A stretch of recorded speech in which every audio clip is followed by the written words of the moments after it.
ಕರ್ನಾಟಕ ರಾಜ್ಯದಲ್ಲಿ ಎರಡನೇ ಮತ್ತು ಕೊನೆ ಹಂತದ ಮತದಾನ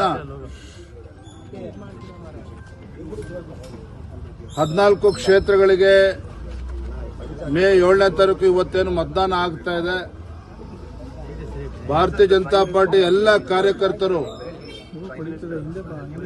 ಮೇ 7 ಮೋದಿಜಿ ಕೆ ಸಾಥ್, ಮೇ 7ನೇ ತಾರೀಕು ನರೇಂದ್ರ ಮೋದಿಜಿ ಅವ್ರ ಜೊತೆ ಇರ್ತೇವೆ, ಅವ್ರ ಕೈಯನ್ನು ಬಲಪಡಿಸ್ತೇವೆ. ಈ ಒಂದು ಸಂಕಲ್ಪವನ್ನ ತೊಟ್ಟು ಇವತ್ತು ನಮ್ಮ ಕಾರ್ಯಕರ್ತರು ಕಳೆದ ಹಲವು ದಿನಗಳಿಂದ ಹಗಲಿರುಳು ಶ್ರಮವನ್ನು ಹಾಕಿದ್ದಾರೆ. ಅದಕ್ಕೆ ಪ್ರತಿಫಲ ಕೊಡೋ ನಿಟ್ಟಿನಲ್ಲಿ ಇವತ್ತು ನಮ್ಮ ಮತದಾರರು ಕೂಡ ಸ್ಪಂದನೆ ಮಾಡ್ತಾರೆ. ನಮಗೆ ಸಂಪೂರ್ಣ ವಿಶ್ವಾಸ ಇದೆ. ಕಳೆದ ಬಾರಿ ನಾವು 25 ಕ್ಷೇತ್ರಗಳಲ್ಲಿ ನಾವು ಗೆದ್ದಿದ್ವಿ, ಭಾರತೀಯ ಜನತಾ ಪಾರ್ಟಿ ಗೆದ್ದಿತ್ತು. ಎಲ್ಲಾ ಕ್ಷೇತ್ರಗಳನ್ನು ಉಳಿಸ್ಕೊಳ್ತೇವೆ. ಬಿಜೆಪಿ ಮತ್ತು ಜೆಡಿಎಸ್ ಪಕ್ಷ ಮತ್ತೊಂದು ಹೊಸ ದಾಖಲೆ ನಾವು ಕರ್ನಾಟಕ ರಾಜ್ಯದಲ್ಲಿ ನಿರ್ಮಾಣ ಮಾಡ್ತೇವೆ ಅನ್ನುವ ಸಂಪೂರ್ಣ ವಿಶ್ವಾಸ ನಮಗಿದೆ. ಹೋದರೂ ಸಹ ಮತದಾರರ ಒಲವು ಇತ್ತು ಭಾರತೀಯ ಜನತಾ ಪಾರ್ಟಿ, ನರೇಂದ್ರ ಮೋದಿಜಿ. ತಾವೇ ನೋಡಿದ್ರಿ, ನರೇಂದ್ರ ಮೋದಿಜಿಯವರು ಒಂದೇ ದಿನ 5 ಲೋಕಸಭಾ ಕ್ಷೇತ್ರದಲ್ಲಿ ಪ್ರವಾಸವನ್ನು ಕೂಡ ಕೈಗೊಂಡಿದ್ರು. ಇತ್ತೀಚೆಗೆ ಕರ್ನಾಟಕ ರಾಜ್ಯದಲ್ಲಿ ಜನರ ಉತ್ಸಾಹ ಸಂಪೂರ್ಣ ಭಾರತೀಯ ಜನತಾ ಪಾರ್ಟಿಯ ಪರವಾಗಿದೆ.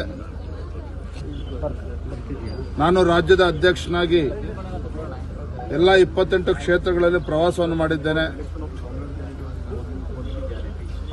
ಫಲಿತಾಂಶ ಭಾರತೀಯ ಜನತಾ ಪಾರ್ಟಿ ಪರವಾಗಿ ಬರ್ತದೆ, ನರೇಂದ್ರ ಮೋದಿಜಿಯವರ ಪರವಾಗಿ ಬರ್ತದೆ. ಜೂನ್ 4ನೇ ತಾರೀಕು ರಾಜ್ಯದ ಆಡಳಿತ ಪಕ್ಷ ಕಾಂಗ್ರೆಸ್ಗೆ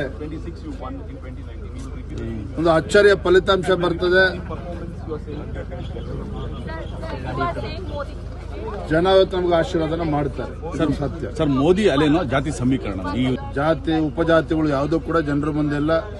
ಎಲ್ಲರೂ ಬಯಸ್ತಾ ಇರ್ತಕ್ಕಂಥದ್ದು ಮೋದಿಯವರು ಮತ್ತೊಮ್ಮೆ ದೇಶದ ಪ್ರಧಾನಮಂತ್ರಿ ಅಂತ ಹೇಳಿ. ಸೊ ನರೇಂದ್ರ ಮೋದಿಯವರು ಮತ್ತೊಮ್ಮೆ ಪ್ರಧಾನಮಂತ್ರಿ ಆಗಬೇಕು ಅಂತ ಹೇಳಿದ್ರೆ ಯಾವುದೇ ಜಾತಿ ಸಮೀಕರಣಗಳಿರ್ಬೋದು, ಕಾಂಗ್ರೆಸ್ ಪಕ್ಷದ ಗ್ಯಾರಂಟಿಗಳಿರ್ಬೋದು. ಕಾಂಗ್ರೆಸ್ ಗ್ಯಾರಂಟಿಗಿಂತ ನರೇಂದ್ರ ಮೋದಿಜಿಯವರ ಗ್ಯಾರಂಟಿ ಕಳೆದ 10 ವರ್ಷದಲ್ಲಿ ಏನು ಮೋದಿಜಿಯವರು ಕಾರ್ಯಕ್ರಮಗಳನ್ನು ಜನರಿಗೆ ತಲುಪಿಸಿದ್ದಾರೆ, ಯೋಜನೆಗಳು ಏನು ಜನರಿಗೆ ತಲುಪಿದೆ, ಇದರ ಪರಿಣಾಮ ಇವತ್ತು ನಮಗೆ ಭಾರತೀಯ ಜನತಾ ಪಾರ್ಟಿಗೆ ವಾತಾವರಣ ಪೂರ್ವಕವಾಗಿದೆ.